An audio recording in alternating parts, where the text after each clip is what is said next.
인생의 위기는 모든 것을 잃어버려서 어려워지고 힘들어질 때가 아닙니다. 오히려 모든 것을 이루고 편안함과 안락함에 머물러 살아갈 때가 위기일 수 있습니다.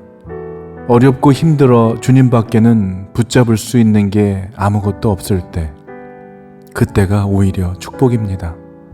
그러나 모든 것을 이루었다고 생각하며 더 이상 주님을 의지하지 않고 자신이 이루었다고 생각하는 것만을 바라보며 그것들을 의지하며 자기 뜻대로 살아갈 때, 그때가 위기인 것이죠.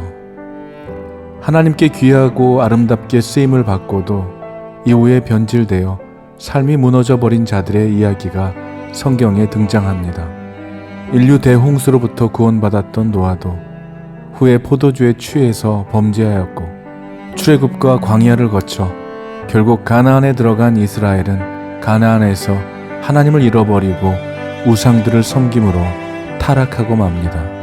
생명을 연장받은 히스기야도 후에는 바벨론에게 이스라엘의 보물고와 군기고의 모든 비밀을 누설하고 맙니다. 이스라엘 역대 왕들을 살펴보면 그들이 부귀영화를 얻을 때, 권력을 얻을 때, 어떤 일에 성공했을 때가 오히려 변질되고 타락할 수 있는 위험한 상황이었다는 것을 보게 됩니다. 고난이 있을 때는 오히려 하나님께 더욱 가까이 나가려고 하지만 평화롭고 부족한 것이 없을 때, 그때 교만한 마음이 들어옵니다. 자신을 내세우게 되는 일이 생기게 됩니다. 교회도 목사도 성도들 역시 높아지고 풍요롭고 부족함이 없을 때 무너지는 경우가 많습니다. 오늘 묵상의 본문인 사무엘하 6장의 내용을 보면 다윗이 왕이 되고 난 후에 그가 가장 먼저 한 일을 보여줍니다. 다윗은 지금까지 그가 살아온 인생과는 비교할 수 없는 행복한 자리에 올랐습니다. 통일 이스라엘의 왕이 된 것이죠. 그뿐 아니라 예루살렘 성, 이른바 다윗성을 손에 넣습니다. 예루살렘 성을 손에 넣고 이 성을 꾸며가고 있는 가운데 하나님의 언약궤가 이 성에 없다는 것이 마음에 걸렸습니다. 다윗은 왕이 되고 나서 다윗성에 하나님의 언약궤를 다시 모시기를 원했습니다. 그는 왕으로서의 권력과 힘을 자신의 즐거움과 만족을 채우는 일로 사용하기보다 먼저 오랜 시간 아비나답의 집에 머물고 있는 하나님의 법궤를 서둘러 가져오는 것이 다윗에게는 중요한 일이었습니다. 다윗은 정말 기뻤을 것입니다. 그리고 누가 보아도 반박할 수 없는 훌륭한 생각이었을 것입니다. 그런데 그의 부푼 마음과 넘치는 의욕이 앞서다 보니 하나님의 마음을 살피기보다 다윗이 생각하기에 기뻐하는 방향으로 일을 추진해 가기 시작합니다. 다윗은 이 일을 위해 이스라엘에서 뽑은 무리 3만 명을 모았습니다.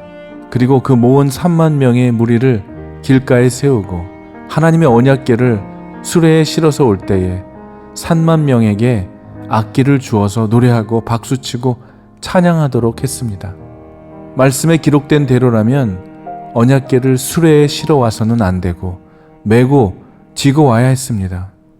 하나님의 언약궤를 모시고 올 때는 성경이 정한 규례가 있었습니다. 민수기 4장 15절입니다. 진영을 떠날 때에 아론과 그의 아들들이 성소와 성소의 모든 기구 덮는 일을 마치거든 고핫 자손들이 와서 맬 것이니라. 그러나 성물은 만지지 말라. 그들이 죽으리라. 하나님의 언약궤는 반드시 고핫 자손들이 메고 옮겨가야 된다는 것과 만지지 말아야 한다는 것입니다. 만지는 자가 죽을 것이라는 것이 율법의 규정이었죠. 하나님의 법궤는 절대로 사람의 손으로 만져서는 안 되고 레위인들이 법궤에 부착된 고리에 나무를 끼워서 운반해야 했던 것입니다. 그런데 웃사는 레위인도 아니었고 수레에 태워 법궤를 운반해서도 안 되었던 것입니다. 누가 보더라도 하나님의 언약궤를 산속에 20년째 방치하고 있는 것은 잘하는 것이 아니었습니다. 그러나 다윗은 기록된 말씀대로 따르지 못했습니다. 자기의 계획대로 수많은 사람들을 동원시켜 연주시키고 새롭게 만든 멋진 수레를 만들고 웃사를 시켜 수레를 몰게 했던 것이죠. 그리고 언약궤를 실어오는 중에 수레를 모는 황소들이 그만 날뜁니다. 술에 있던 웃사가 하나님의 언약궤를 붙잡았고 그로 인해 웃사는 하나님의 법궤 곁에서 죽음을 면치 못하게 된 것입니다. 하나님이 원하시는 것과 하나님이 기뻐하시는 일이 있습니다.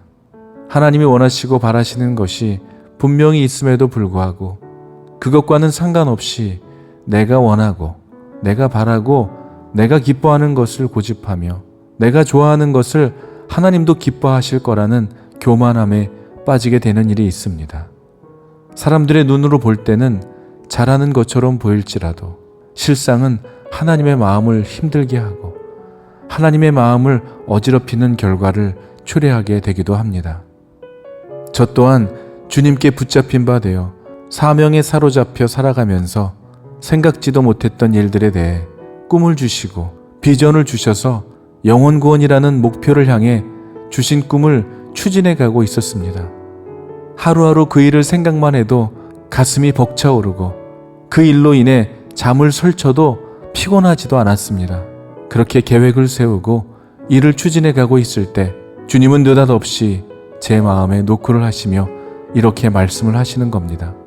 그런데 지금 이 일을 내가 기뻐할까?